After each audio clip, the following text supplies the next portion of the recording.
গলিয়া টোলগেটৰ সমীপত এজন ব্যক্তিয়ে উঠিলে উচ্চ ক্ষমতা সম্পন্ন বিদ্যুৎ পৰিবাহী খুঁটাত। সৰুপেটাৰ ৰাজ্য চক্ৰৰ চক্ৰ বিষয়া ইলাবনিয়াৰ কৌশলত নামি আহিল লোকজন।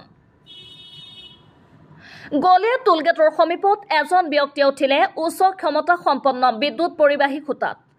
ঘটনাস্থলীত বজালী আৰক্ষী SDRF বজালী প্ৰশাসনৰ দণ্ডাধীশ উপস্থিত হয়। ব্যক্তিগৰাকী পশ্চিমবংগৰ সঞ্জয় মাঝি বুলি জানিব পৰা গৈছে। যেন চলে ছবিৰ ধৰ্মেন্দ্ৰই এতিয়া হেমমালিনীক বিচাৰিছে। আৰক্ষীয়ে মাইকযোগে বাৰম্বাৰ অনুৰোধ জনালে নামি আহিবলৈ, কিন্তু নুশুনে লোকজনে। আৰক্ষীয়ে ঘৈণীয়েকৰ সৈতেও যোগাযোগ কৰি কথা পাতি ফোনৰ কথা মাইকত লগাই দিলে যদিও তেওঁৰ কাণ সাৰ নাই। মুঠতে তেওঁ নামি নাহে। কিন্তু পৰৱৰ্তী সময়ত এইবাৰ দাবীজান ইণ্ডিয়ান আৰ্মি আহিব লাগিব আৰু তেওঁক নিব লাগিব হেলিকপ্টাৰেৰে। আধালৈকে তেওঁ দুপৰীয়া নামি আহিছিল, কিন্তু হেলিকপ্টাৰ অহা নাই বাবে তেওঁ আকৌ ওপৰলৈ উঠিল। পিছত সৰুপেটাৰ ৰাজ্য চক্ৰ বিষয়া ইলাবনিয়াৰ কৌশলত তললৈ নামি আহিল লোকজন। বিষয়াজনে সন্মুখফালে তেওঁৰ লগত কথা পতাত ব্যস্ত থকাৰ সময়তে ওপৰত উঠি পিছফালৰ পৰা পিটাৰ নামৰ এজন যুৱকে তেওঁক থাপ মাৰি ধৰে। তেনেতে লোকজনে পিটাৰক আক্ৰমণ কৰে।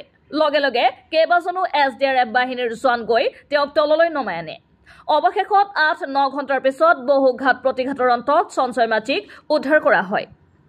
নিউজ ডেস্ক ৰিপোৰ্ট, দি পাব্লিক নিউজ।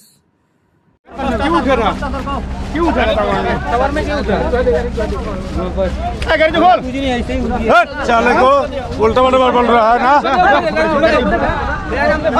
एकदम ही खान खान रे स्टेशन को बन रे क्या कर तो काम अरे दी पागल रिवर से मान मानु केला है हालते लई तो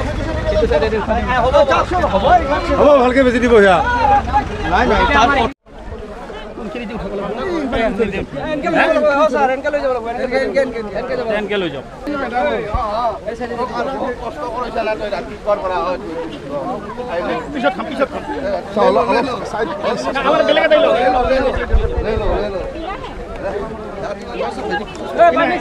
পাব্লিক সাইড দে না যাবা দি না অলপ সাইড দে যাবা দি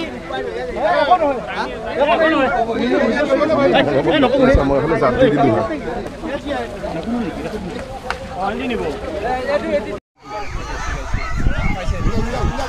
ভাই ভাই রব মো করলে সেফটি বে যাক না লগো লৈ এগৰাকী সাহসী আৰু বিষয়া আৰু SDRFৰ বাহিনীয়ে পিছফালৰ পৰা পাব্লিক গাদাৰিংটো বেছি আছে।